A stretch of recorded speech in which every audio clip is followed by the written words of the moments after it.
नमस्कार, शुभकामनाएं, आशीर्वाद। मैं प्राकृतिक चिकित्सा प्लस विशेषज्ञ, योग साधक, योग शिक्षक, योग ऋषि यानी रिसर्चर, योग पर देश काल परिस्थितियों के अनुसार से सरलीकरण का सिद्ध रिसर्चर ओम प्रकाश आनंद, प्रधान चिकित्सक, देव अंतर्राष्ट्रीय योग प्राकृतिक चिकित्सालय, गीतानगर, कानपुर, प्रधान योग आचार्य, देव अंतर्राष्ट्रीय योग केंद्र, मोती झील, कानपुर।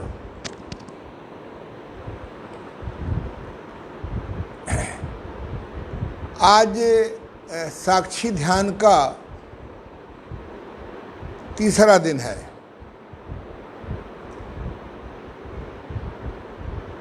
योग में दो ग्रंथ बहुत चर्चित हैं वर्तमान में। ऋषि पतंजलि जी द्वारा रचित योग दर्शन और ऋषि स्व आत्माराम जी द्वारा हठ योग प्रदीपिका। यद्यपि अन्य ग्रंथ भी हैं। घृण्य ऋषि द्वारा रचित घृण्य संहिता, योगी चरणदास जी द्वारा पुस्तक रचित अष्टांग योग आदि। लेकिन एक तीसरी पुस्तक योग क्षेत्र में चर्चित नहीं है, जो कि होना चाहिए। वह है कपिल मुनि द्वारा, ऋषि कपिल मुनि जी द्वारा रचित सांख्य दर्शन।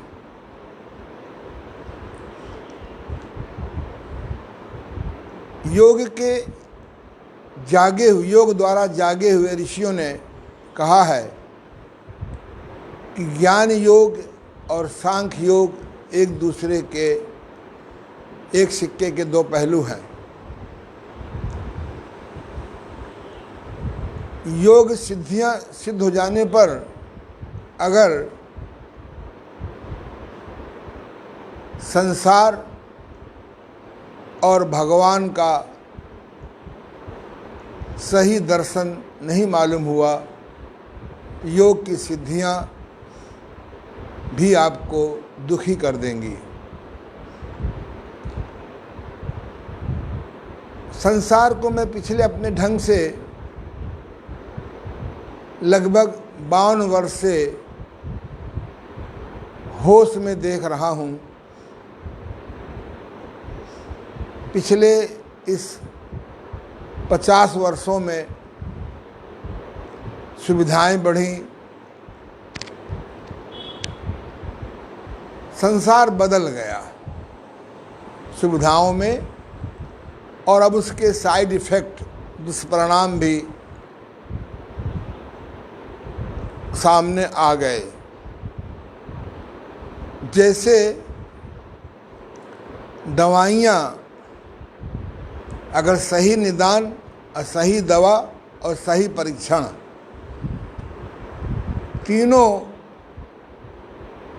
मिल जाए और रोगी भी सही हो, जो पथ्य, संयम और औषधि का समय पर सेवन करे।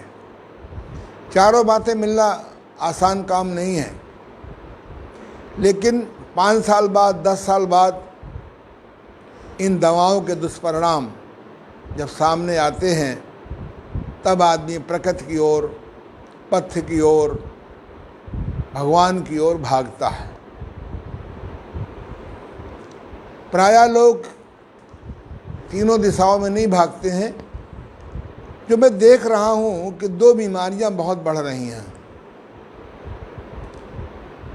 मेडिकेशन और मैडनेस।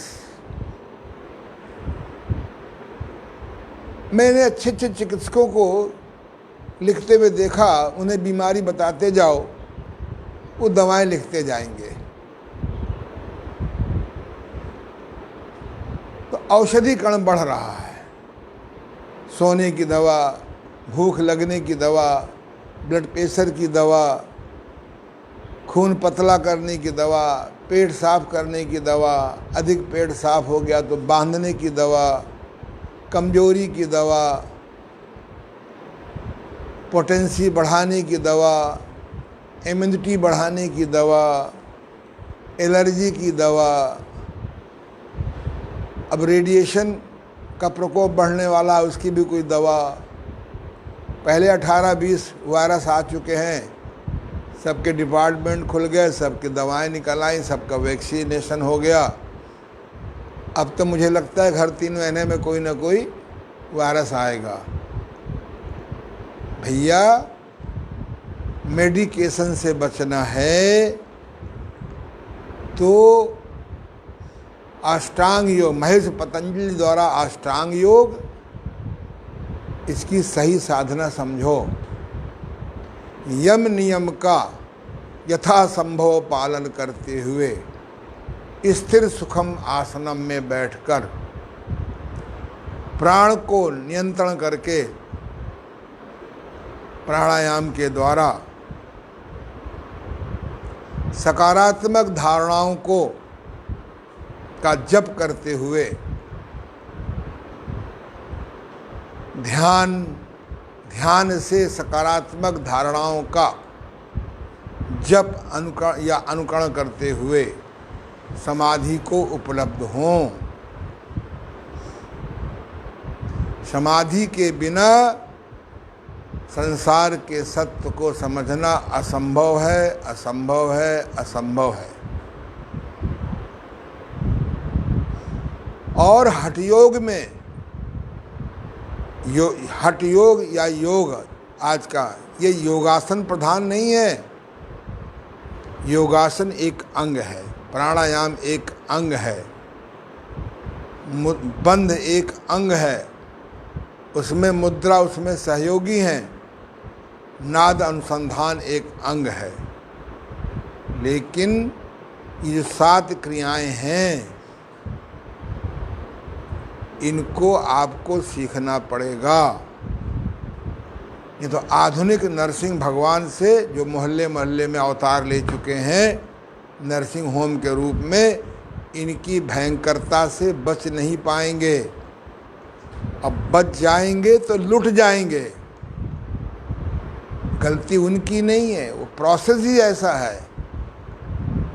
इसलिए नेति, तेल नेति, रबड़ नेति, जल नेति, तीनों की मास्टरी करो, कभी कफ विकार नहीं होगा।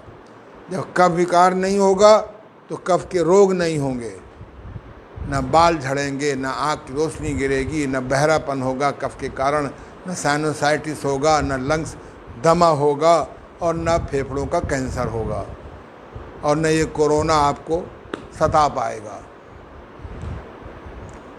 सावधान, तैयार हो जाओ, अभी कोरोना आया है, कुछ दिनों बाद कोरोना आएगा, फिर गोरोना आएगा, फिर घोरोना आएगा, फिर चोरोना आएगा। अब कोई ना कोई रोना बने ही रहेगा, क्योंकि हम लोग प्रकृति, सरलता और आध्यात्मिकता से दूर भाग गए हैं।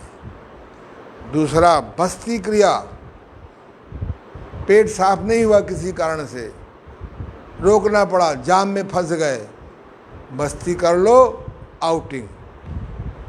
कल मैं लखनऊ गया था, मैं तो बस्ती करके गया, लौट के आया, बस्ती कर लिया, आनंद ही आनंद।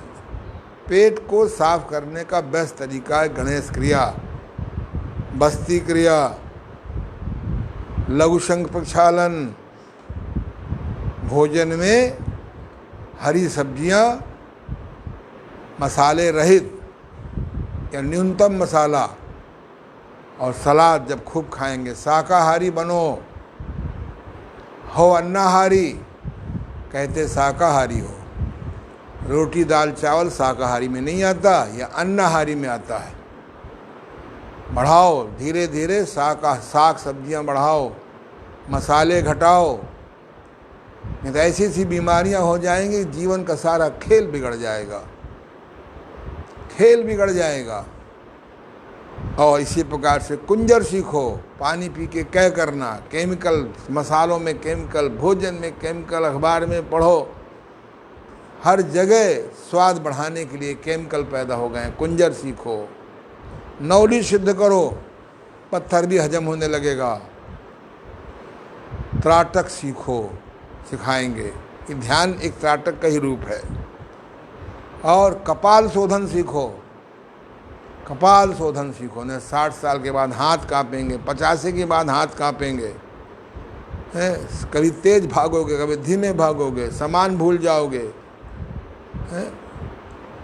कम से कम रुपया लेना भले ना भूलो, देना तो भूल ही जाओगे।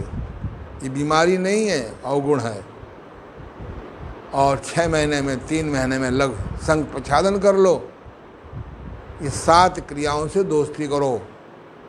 इसी प्रकार से नेचुरोपैथी में घर्षण स्नान, त्वचा स्वच्छ रखो, स्टीम बाथ कभी कभी लो। सन बाथ तो बहुत जरूरी है। इन सब प्रकार के जर्म से, बैक्टीरिया, वायरस से बचने के लिए सनबाथ बहुत ज़रूरी है। बताएंगे जब सनबाथ पढ़ाएंगे नेचुरोपैथी। ऐसे पेड़ों को ठंडा करो, जैसे 7 क्रियाएं योग, हठ योग में होती हैं, ऐसे 7 क्रियाएं नेचुरोपैथी में होती हैं। भोजन की कला सीखो, खरी भूख में खाना, चबा के खाना, भूखे उड़ जाना, बस इतना ही ध्यान रखो। खरी भूख में खाइए, चबा के खाइए, भूखे उड़ जाइए। प्रिय वस्तु जो आपकी हो उसे कम खाइए। इसलिए भगवान कृष्ण ने कहा, युक्ताहार विहारस्य युक्त चेष्टस्य कर्मसु युक्त शोधन स्वप्नाओ बोधस्य योगो भवति दुखः। ये जो तथाकथित आज का प्रचलित योग है, ये तभी लाभ करेगा जब आप शाकाहारी बनोगे, सादाहारी बनोगे, मिताहारी बनोगे, चवाहारी बनोगे, उपवासाहारी बनोगे। विहार ठीक करो, समय पे सोना, जल्दी जागना, दिनचर्या, ऋतुचर्या, मैथुनचर्या, कर्म ऐसे करो, बताएंगे, जिनसे कि अंधेरा न बढ़े। रात को नींद की कला सीखो। कोई जप करते करते सो जाओ, ध्यान करते करते सो जाओ, कोई सकारात्मक पॉजिटिव ऑटोसेशन करते करते सो जाओ। इन सब के लिए आवश्यक है मेडिटेशन। मैडनेस, मेडिकेशन और मैडनेस से बचने के लिए सुबह शाम 5-10 मिनट साक्षी दर्शन, 5-10 मिनट नाभि दर्शन, और 5-10 मिनट जिस गलती को, जिस दोष को, जिस कमी को, जिस मेंटल वायरस को ठीक करना चाहते हो, उसको ध्यान में रात को सोते समय, जगते ही बार बार दोहराएं। हमारे प्राचीन ग्रंथों में लिखा है, शुभ सोचो शुभ होगा, शुभ सोचो शुभ होगा। सबके लिए लाभ की बात सोचोगे तो आपका अदृश्य जगत परमात्मा भला करेगा। लाभ का उल्टा भला होता है, लाभ का उल्टा भला होता है। हम जो विचार बोएंगे, देर सबेर उसी के फल निकले, उसी का वृक्ष निकलेगा। शुभ सोचो, इसी को एक पश्चिम के बहुत बड़े मनोविश्लेषक, मनः चिकित्सक, मानसिक चिकित्सा विशेषज्ञ ने खोज की है। डॉक्टर मार्फी ने, संभवतः डॉक्टर जोसेफ मार्फी ने, उसने एक किताब लिखी है, the miracle of subconscious mind. Miracle of subconscious mind Hindi में भी आ गई है, अवचेतन मन की शक्ति। ये किताब शिक्षा में अनिवार्य कर देनी चाहिए, पढ़ानी चाहिए। इसमें उसने लिखा है कि जो बात बार बार सोचते हैं, जो बात बार बार सोचते हैं, जो बार बार बात सोचते हैं, जो बार बार बोलते हैं, जो बार बार देखते हैं, वो कॉन्शियस माइंड से सब कॉन्शियस माइंड में पहुंच जाती है, चेतन मन से अवचेतन मन में चली जाती है। अवचेतन मन एक पृथ्वी के समान उपजाऊ खेत है। जैसे खेत में आप टमाटर बोएंगे, टमाटर का बीज बोएंगे तो टमाटर निकलेंगे वृक्ष में, भिंडी का बीज बोएंगे तो भिंडी निकलेगी, पालक का बीज बोएंगे तो पालक निकलेगी। हम जैसे विचार बार बार दोहराते हैं, बार बार बोलते हैं, बार बार लिखते हैं, बार बार सोचते हैं, वैसा ही हमारा संसार बन जाता है। इस बात को उसने बहुत अच्छा लिखा है, बहुत अच्छा लिखा है और बहुत अच्छा समझाया है। ये किताब आपको मिल जाएगी, हमारे यहाँ मिल जाएगी, मार्केट में, स्टेशनों में मिल जाएगी, एच व्हीलर में मिल जाएगी, ऑनलाइन मंगा सकते हैं। इसको गंभीरता से पढ़ो, बार बार पढ़ो। इसी प्रकार से एक किताब आई है शक्ति, हिंदी में, अंग्रेजी में आई है पावर। उसमें एक इसकी जो मनोविश्लेषिका है रोंडा बॉर्न, ऑस्ट्रेलिया की, उन्होंने बहुत अच्छा लिखा कि हम जो बोलते हैं, जो सोचते हैं, जो देखते हैं, जो करते हैं, जो बार बार लिखते हैं, वो जहाँ से चेतन मन से अवचेतन मन में पहुँचा, उसकी फसल लहराने लगती है। हम दुखी हैं, हम दुखी हैं, हमसे बड़ा कोई दुखी नहीं है, मैं अकेला हूँ, मैं अकेला हूँ, ये संसार रहने लायक नहीं है, संसार में धोखा ही धोखा है। जो भी आप सोचते हैं, गरीबी तो मिट ही नहीं सकती है, आप जो बात बार बार सोचते हो, अट्रैक्शन लॉ बनाया है। ऐसे एक किताब आई है think and grow rich, Napoleon Hill की। ये सब भारतीय ऋषि वहाँ जाके पैदा हो गए। जब आपने इनकी बात नहीं सुनी, भगवत गीता रामायण की बात नहीं सुनी, तो उन्होंने जाकर के वहाँ उस भाषा में लिखा। Think and grow rich, Napoleon Hill ने लिखा है ना। The power of positive thinking, ये बड़ी अच्छी पुस्तकें हैं। इन्होंने हिला दिया लोगों को। ऐसे एक किताब है चिंता छोड़ो सुख से जियो, डेल कार्नेगी की, पढ़ने लायक किताब है, बार बार अनुकरण करने लायक किताब है। लोग व्यवहार, how to win friends, influence people, इन किताबों को मित्र बनाइए। हमारे एक मित्र ने लिखा है, डॉक्टर एकांत जी ने, एकांत विचारों की, विचार क्या लिखा है, क्यों, क्या किताब का नाम है? विचार शक्ति के चमत्कार। इनको पढ़ेंगे तो मालूम पड़ा कि केवल आहार की गड़बड़ी से ही नहीं बीमारी होती है, बिहार की गड़बड़ी से कोई बीमारी नहीं होती है, सोच से भी ये बीमारी होती है। सोच का सीधा प्रभाव पड़ता है डाइजेशन में, न्यूट्रिशन में, कॉन्स्टिपेशन में, हार्मोन्स में, ग्रंथियों में। आइए, और ये सारी बातें अगर आप ध्यान में बैठने लगो, 5-10 मिनट साक्षी दर्शन, 5-10 मिनट नाभि दर्शन, और 5-10 मिनट जिस बुराई को मिटाना चाहते हो। इसीलिए मैंने साक्षी ध्यान में जो तीसरा चरण रखा है, उसका रखा है अभी नहीं, निज दोष दर्शन। जब समाधि, इसलिए पहले स्टेप में समाधि मैंने सिद्ध करने की बात करी। ऋषि पतंजल का 8वां स्टेप है, 8वां अंग है, हमारे गुरुदेव का तीसरा अंग है। आंख बंद करके भी बिठाता हूँ, साक्षी दर्शन। साक्षी दर्शन में ही जब साक्षी समझ जाओगे, साक्षी दर्शन या तो सो जाएंगे या खो जाएंगे या विचार मुक्त हो जाएंगे। विचार मुक्ति को ही समाधि कहते हैं। योगा चित्त वृत्ति निरोधः तदा दृश्य स्वरूपे अवस्थानाम अथ योगा अनुशासनम। मेरे गुरुदेव कहते थे कि योग अनुशासन का शास्त्र है। सीधे बैठना अनुशासन है, खरी भूख में खाना अनुशासन है, चबा के खाना अनुशासन है, भूख से कम खाना अनुशासन है, प्रिय वस्तुएं बहुत कम खाना अनुशासन है, जल्दी सोना अनुशासन है, जल्दी जगना अनुशासन है, अपने निर्धारित योगासन प्राणायाम मुद्रा बंद का अभ्यास अनुशासन है, जिससे हमारा अंत अनुशासन माने अंतःकरण आत्मा पॉजिटिव सकारात्मक शासित हो। अनुशासन माने कि शासन का अनुकरण करना है। आज शासन सात्विकी है तो कल तामसी है तो परसों राजसी है। हमारी जो आत्मा है, जो ईश्वर का अंश माना जाता है, उसको अनुशासित करके, उसको अनुशासित ला करके उसकी शक्तियों को जगाना। मान लीजिए 10 मेंटल वायरस माने गए हैं। काम, क्रोध, लोभ, मोह, अहंकार, ये 5 मुख्य हैं। और ईर्ष्या, द्वेष, घृणा, निंदा, परदोष दर्शन, ये उप हैं।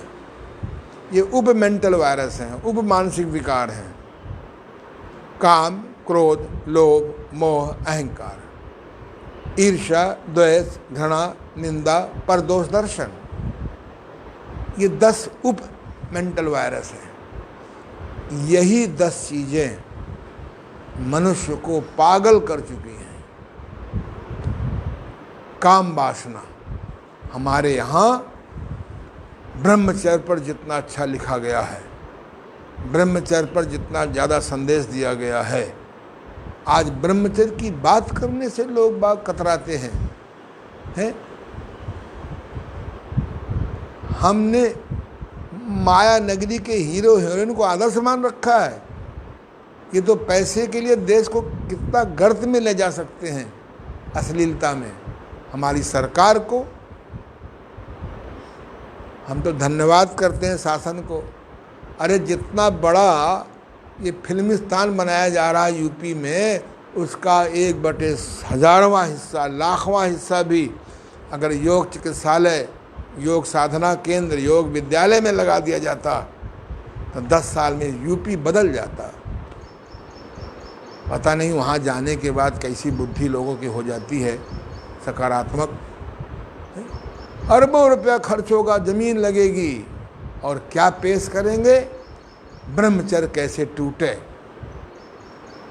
ब्रह्मचर्य कैसे टूटे।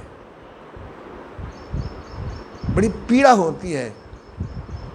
इसलिए लिखो, योगी आदित्यनाथ को लिखो, जितना पैसा आप ज़मीन में इसमें बांट रहे हो, योग शिक्षकों को, योग चिकित्सालयों को, योग विद्यालयों को बनाने में लगा दो, संसार बदल जाएगा। इसलिए मैं आपसे कह रहा हूँ, काम वासना, अगर काम वासना नियंत्रण में नहीं होती तो बड़े बड़े महात्माओं से चूक हो जाती है। अब बेचारे कहाँ बंद है सब मालूम है। ये तो 2-4 महात्माओं की पोल है। इसलिए हमारे यहाँ कहा गया है, मेरे गुरुदेव कहते थे, बराबर में बहन, बड़ी में माँ, छोटी में बेटी का दर्शन करो। बराबर में बहन, बड़ी में माँ और छोटी में बेटी का दर्शन करो। और आगे और लिखा है,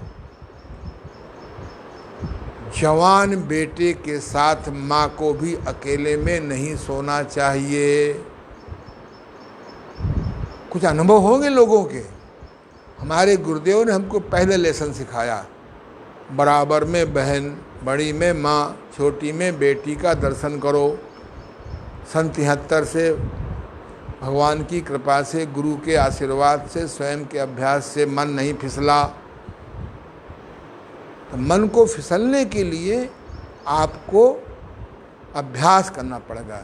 ध्यान की अवस्था में बार बार दोहराना पड़ेगा, बड़ी में माँ, छोटी में बेटी, बराबर में बहन का मैं दर्शन करता हूँ।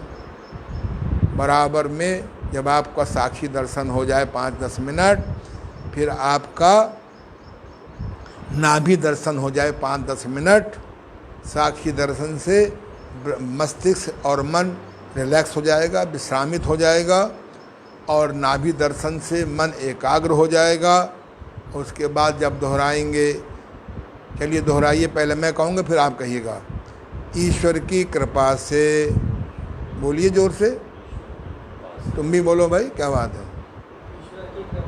सब लोग एक साथ। ईश्वर की कृपा से मैं बराबर में बहन, बड़ी में माँ, छोटी में बेटी का दर्शन करता हूँ।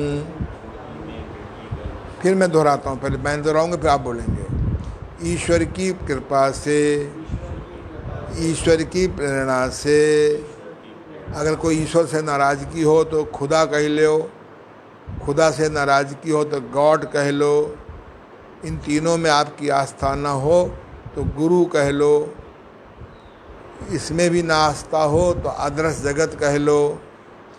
ईश्वर की कृपा से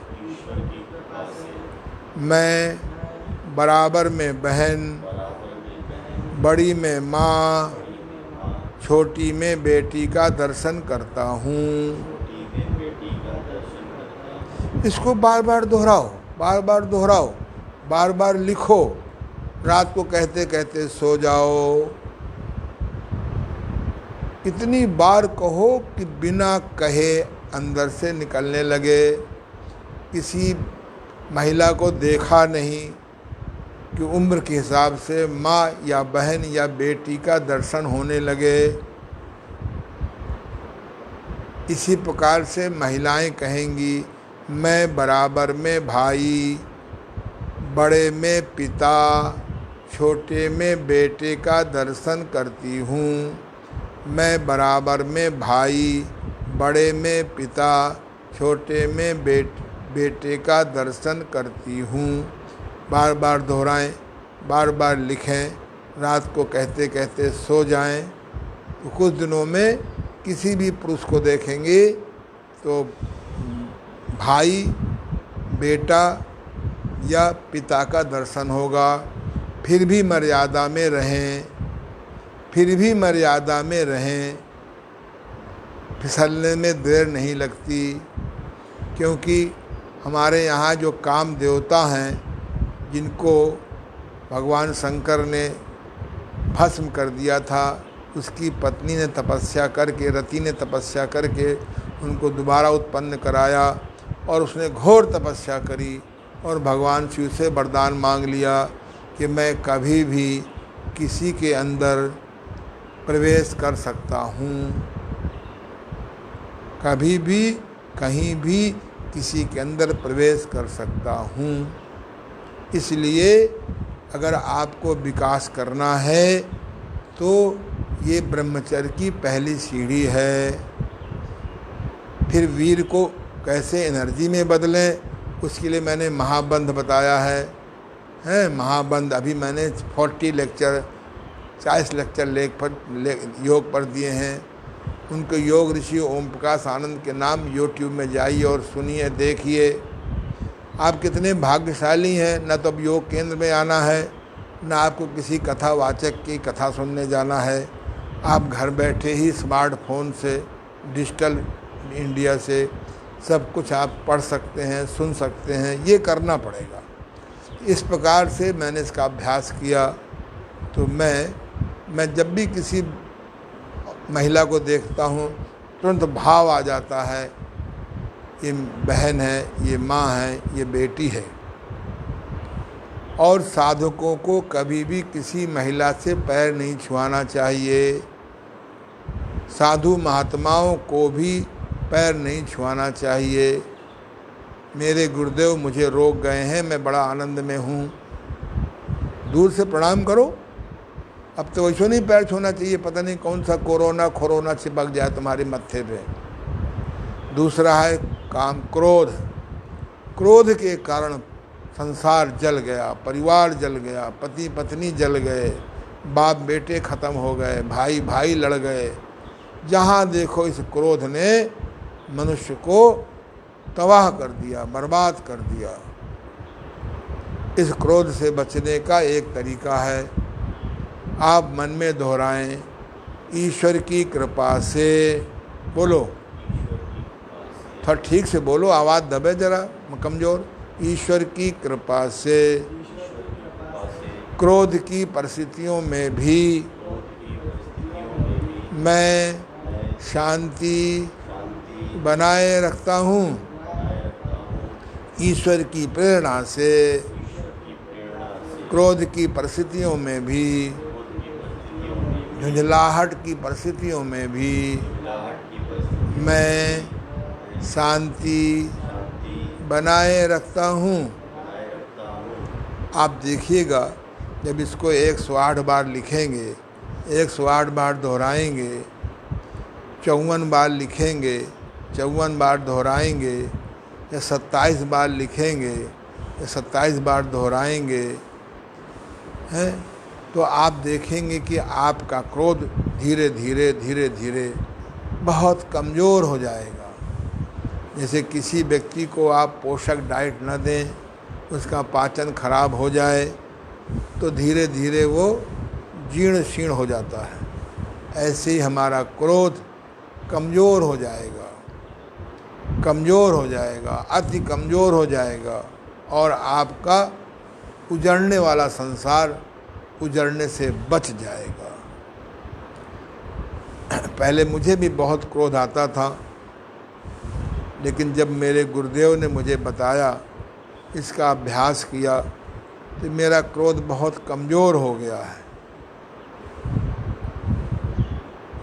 अभी मैं कमज़ोर की बात करता हूँ, क्योंकि कभी कभी क्रोध का सदुपयोग भी होता है।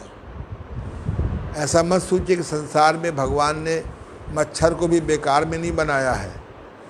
कहीं मच्छर घूम रहा है, माने कहीं आसपास कोई गंदगी का फर्मेंटेशन है। वो बताने आया है कि कहीं आसपास गंदगी का फर्मेंटेशन है। ये कोरोना बताने आया है कि आप लोग हाथ नहीं स्वच्छ करते हैं, सफाई नहीं रखते हैं, कफ आपका सड़ रहा है, पित्त आपका सड़ रहा है, मल आपका सड़ रहा है, आसपास गंदगी सड़ रही है। खोज करना है, व्यक्तिगत खोज, पारिवारिक खोज, सामाजिक खोज, राष्ट्रीय खोज और पूरे विश्वीय खोज। इसी प्रकार से लोभ, लोभ तो बहुत ही खतरनाक होता है। मुझे याद है आज से लगभग, जब मुझे 3 साल की लगभग हर बात याद है।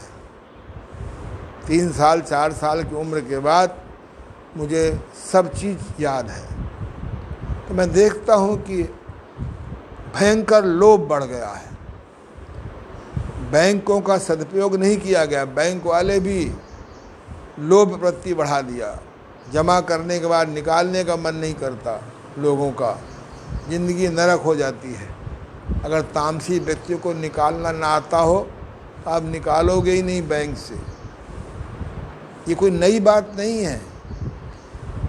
हमारे एक बड़े भारी कवि हुए हैं बिहारी जी, उन्होंने लिखा है, कनक कनक ते 100 गुनी मादकता अधिकाय, या खाए बौरा थे वह पाए बौराए। हम तो कह रहे वो सुने बौराए। कनक माने सोना, कनक माने धतूरा, कनक माने पैसा, कनक माने धतूरा। कनक कनक से सोन धतूरे से 100 गुना अधिक नशीला होता है सोना, समृद्धि, पैसा। क्योंकि सोना के पाने से आदमी, धतूरे के खाने से आदमी बौराता है, माने विक्षिप्त हो जाता है। लेकिन पैसे की एक सीमा के बाद इच्छा से, पैसा मिलने से, पैसा बढ़ने से आदमी और पागल हो जाता है। हम जब छोटे थे तो मास्टरों को 150 महीना, पंडित जी को, मुंशी जी को 150 महीना मिलता था, और कितने मन से पढ़ाते थे, कितने मनोयोग से पढ़ाते थे, और जीवन बहुत अच्छा था उन लोगों का। आज 1.5 लाख मिलने के बाद भी लोग अपनी जिम्मेदारी नहीं निभाते हैं। लाखों करोड़ों का घपला कोई गरीब आदमी नहीं करता है। जिनके पास एक एक पीढ़ी, 7-7 पीढ़ी का इंतजाम है, वो लोग करते हैं। अर्थात लोभ बढ़ गया। तो आप कहेंगे ईश्वर की कृपा से, बोलो,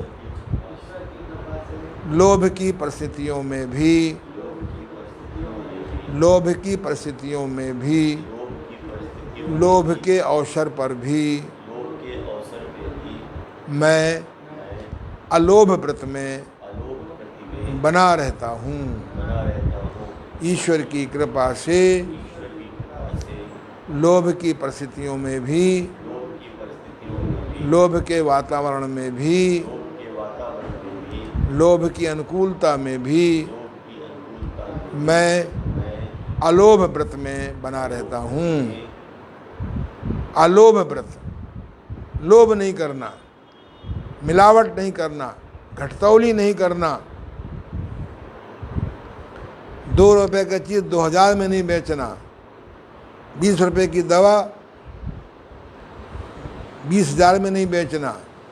200 की पूंजी लगी हुई दवा इंजेक्शन 2 लाख में नहीं बेचना, 2 करोड़ में नहीं बेचना। बड़ी हंसी आती है, पता नहीं क्या मिला देते हैं ये। लोभ बढ़ता जा रहा है, लोभ बढ़ता जा रहा है, लोभ बढ़ता जा रहा है और मनुष्य का स्वास्थ्य खराब हो रहा है। दुश्मन बढ़ रहे हैं। मोह, मोह तो बहुत ही खतरनाक होता है। जब तक भ्रम मिटेगा नहीं, लोभ खत्म नहीं होगा। ये मेरा बेटा है, ये मेरी बेटी है, ये मेरी पत्नी है, ये मेरा पति है। ये सब रिश्ते जिम्मेदारी निभाने के लिए हैं। इनसे, इनके अधिकार की आशा के लिए नहीं है। अपना स्वास्थ्य ठीक रखो, अपना मन सकारात्मक रखो, अपनी आत्मशक्ति बढ़ाओ, ईश्वर की कृपा पाने की साधना करो, ईश्वर की कृपा पाने की साधना करो। मेरे गुरुदेव मुझसे कहते थे, आय का दशांश निकालने से अदृश्य जगत हमारी सहायता करता है। ये मेरा व्यक्तिगत अनुभव भी है। भोजन का 1/4 न खा करके चिड़िया आदि को खिलाने से कभी मंदाग्नि नहीं होती, भोजन की कमी नहीं होती। 24 घंटे में 1 घंटा से 2.5 घंटा वहाँ सेवा करो जहाँ प्रकाश बढ़ता है। चाहे गुरुद्वारे जाओ, चाहे मंदिर जाओ, जहाँ से प्रकाश मिलता है। ज्ञान है, आप अपने स्कूलों में जाइए, वहाँ जा कर के योग सिखाइए। कुछ लेने की आशा मत करिए। जो परमात्मा ने ज्ञान दिया है उस ज्ञान को बांटो। इस प्रकार की ज्ञान की पुस्तकें बांटो। हम एक ऐसी किताब लिख रहे हैं, लिख गई है 480 पेज की। उसकी मार्केट रेट 500 रुपये रखा जाएगा। मैं उसको प्रयास कर रहा हूँ कि उसका मार्केट रेट 300 रुपया ही रखा जाए, 200 ही रखा जाए, उसमें प्रॉफिट ना लिया जाए। और कोशिश करता हूँ कि वो किताब किसी प्रकार से आप लोगों को,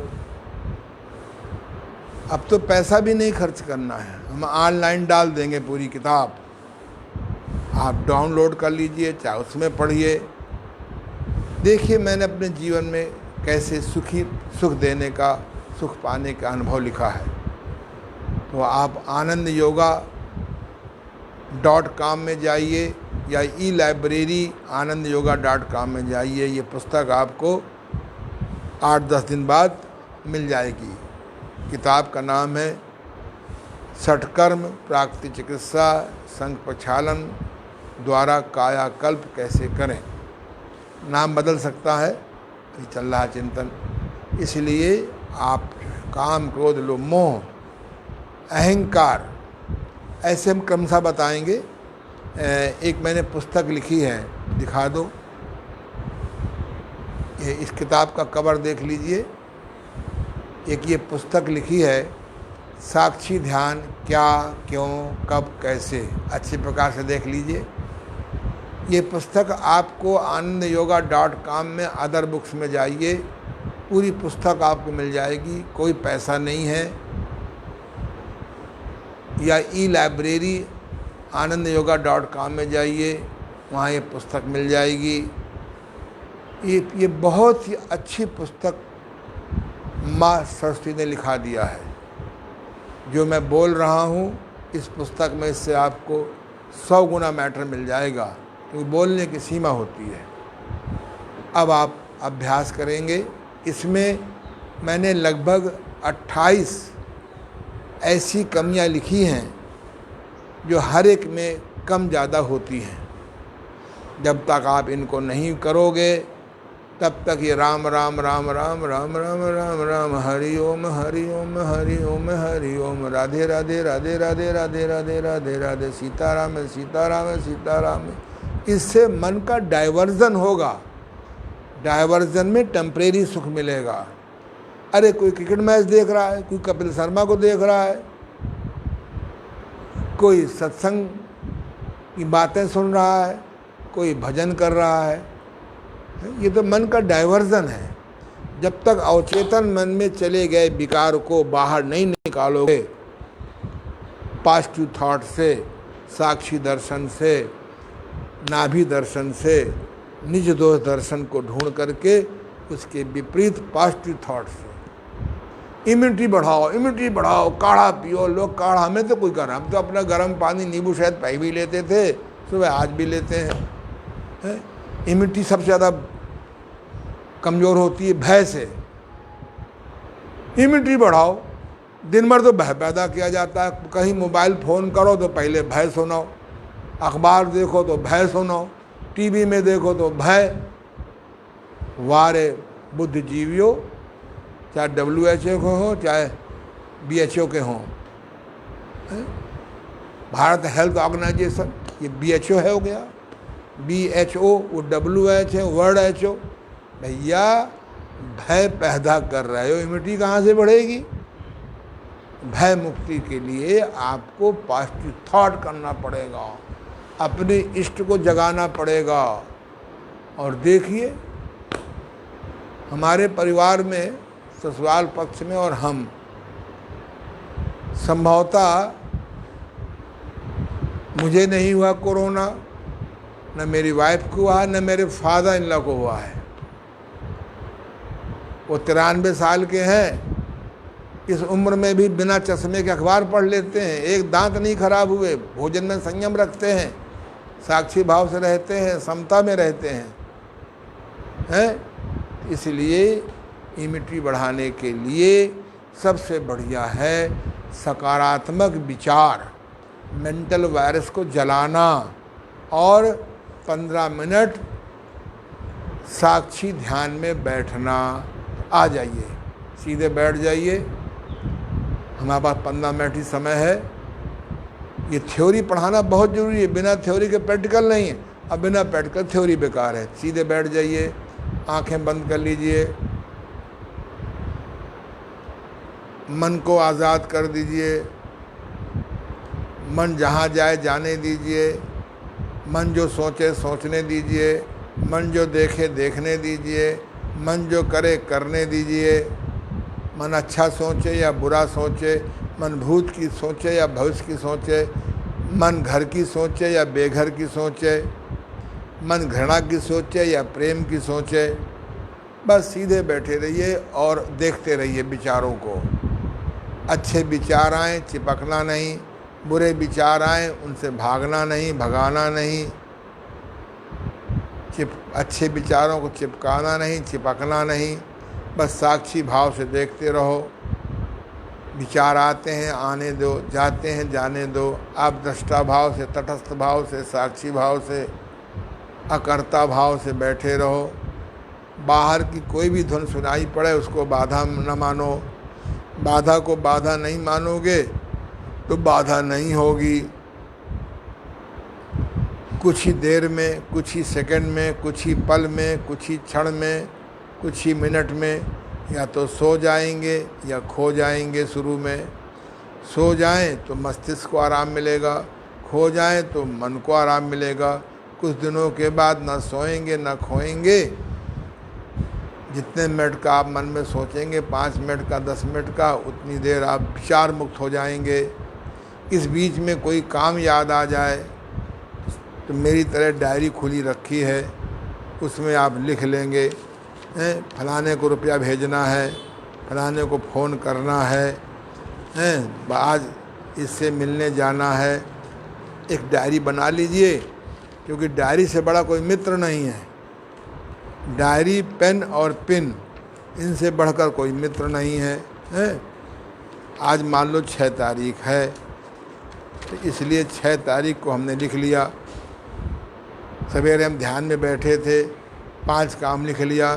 सत्या दीदी को फ़ोन करना है, हैं? एक दिल्हई के सज्जन को फ़ोन करना है।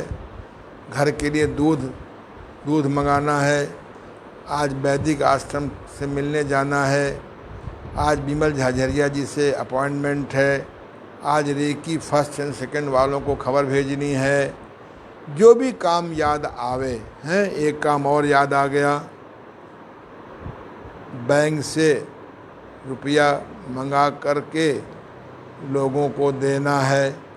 तो जो भी काम हो, डायरी मेंटेन करो। डायरी से बढ़कर कोई मित्र नहीं है, पेन से बढ़कर कोई मित्र नहीं है, और पिन से बढ़कर कोई मित्र नहीं है। बगल में पिन में लगा है, योग पर वैज्ञानिक शोध बढ़ाने की ज़रूरत मोदी जी ने कहा है।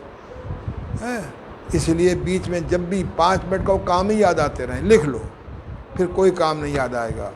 सीधे बैठ जाओ, आंखें बंद करके मन को आज़ाद करो, साक्षी भाव से देखो। किसी प्रकार की बाहरी ध्वनि को बाधा मत मानो। आपका समय शुरू हो रहा है अब।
अब धीरे से अपने मन को नाभि पर ले जाइए।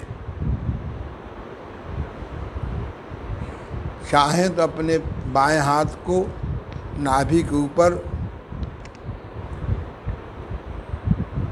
अंदर से कॉन्वेक्स लेंस की तरह, बाहर से कॉन्केव लेंस की तरह यानी रख लीजिए। बीच का हिस्सा उठा रहेगा। चाहें तो आँख खोल के मुझे देख सकते हैं। श्वास अंदर लीजिए, पेट बाहर आने दीजिए। पेट अंदर लीजिए, करिए, श्वास बाहर आने दीजिए। श्वास लीजिए, पेट बाहर आने दीजिए। श्वास छोड़िए, पेट अंदर जाने दीजिए।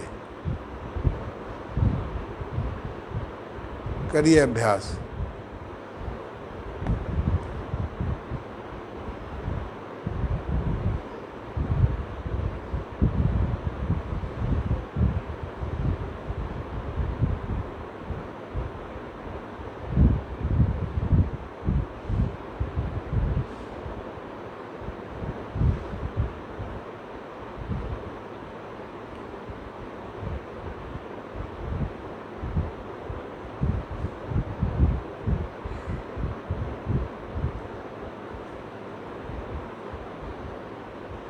पेट बाहर, मन बाहर। पेट अंदर, मन अंदर। पेट बाहर, मन उसके साथ बाहर।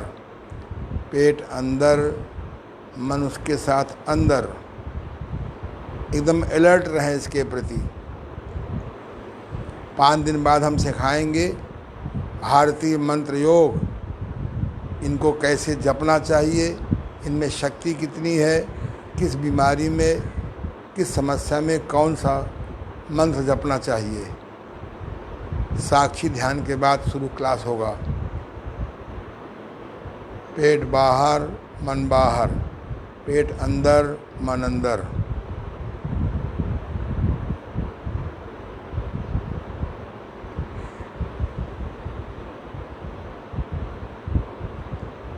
पाँच मिनट 10 मिनट इसका अभ्यास करिए। नाभि दर्शन और स्ट्रॉन्ग करने के लिए और दृढ़ करने के लिए पेट बाहर 99, 99। पेट अंदर 98, 98। पेट बाहर 97। पेट अंदर 96।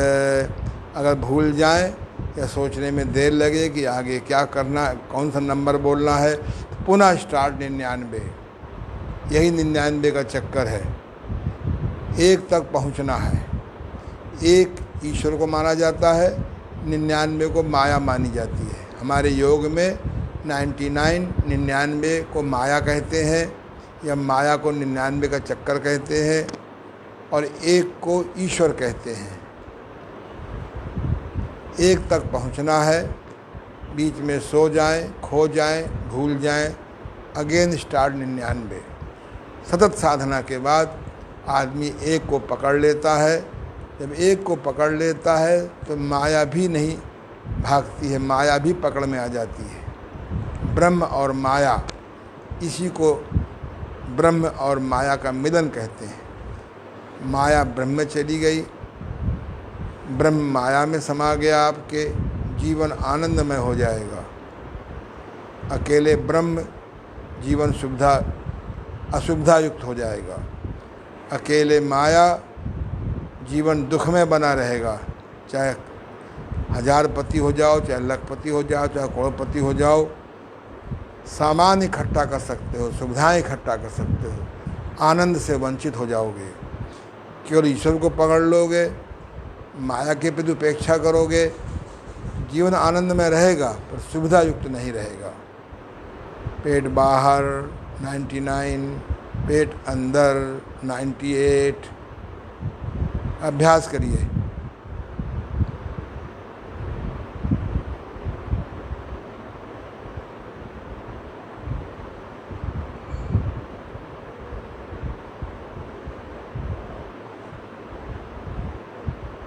इसका जितना अच्छा अभ्यास करेंगे, एकाग्रता तो बढ़ेगी ही, ब्रह्म और माया का मिलन हो जाएगा। भगवान विष्णु के बिना लक्ष्मी जी भटका देती हैं, भटक जाती हैं। अब बिना लक्ष्मी के बिना संसार में न परमार्थ कर सकते हो, न सुविधायुक्त जीवन जी सकते हो। इसलिए ब्रह्म और माया दोनों का मिलन योग है, दोनों का मिलन योग है। संसार को सुविधायुक्त पर सेवा के लिए माया जरूरी है। माया सुरा सुंदरी शेयर मार्केट में न ले जाए, आदमी को जुआड़ खाने में न ले जाए, इसके लिए आपको ब्रह्म साधना जरूरी है। ब्रह्म साधना में ब्रह्मचर्य भी आता है।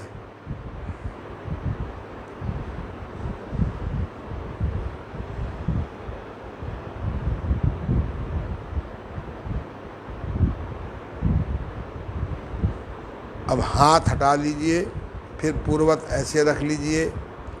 अब आंखें बंद रखते हुए आप जिस कमी को ठीक करना चाहते हो उसको मन में दोहराएं।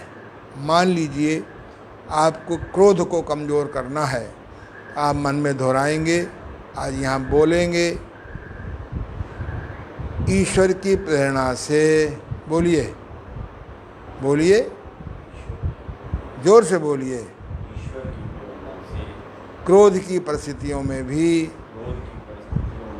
झुंझलाहट की परिस्थितियों में भी, प्रतिकूलता में भी, मन चाहा न होने पर भी मैं शांति बनाए रखता हूँ।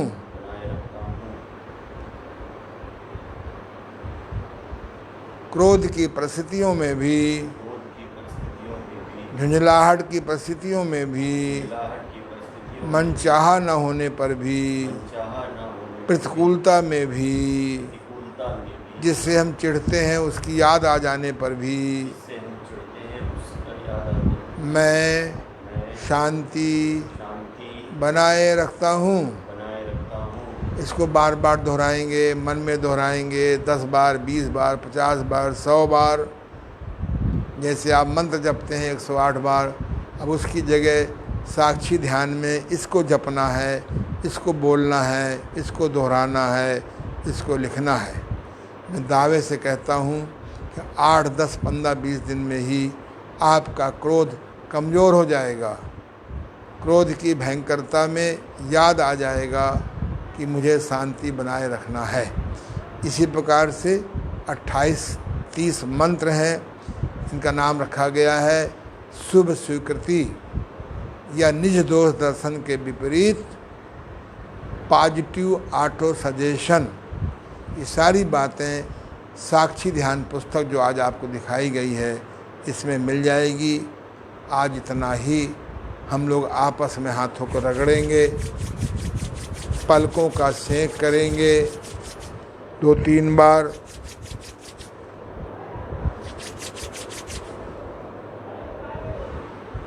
दोहरा लेंगे 2-3 बार। ओम ध्वनि प्रणव साधना। श्वास को भरिए।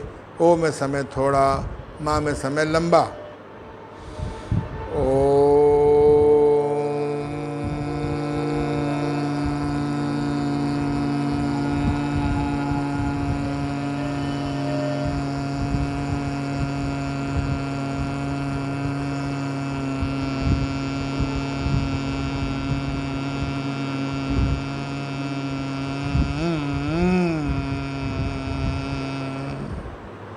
पुनः श्वास भरिए। ओ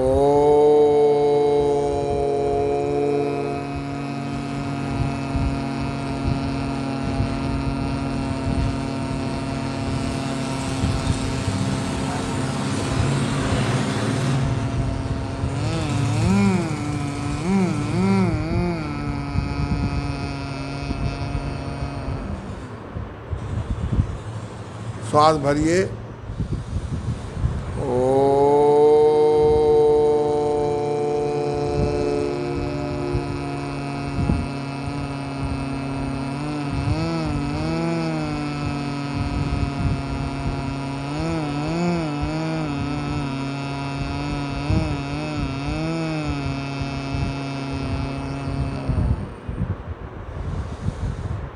आपस में हाथों को रगड़ें, पलकों का शेक करें। कल हम लोग फिर साक्षी ध्यान के चौथे चरण में जाएंगे।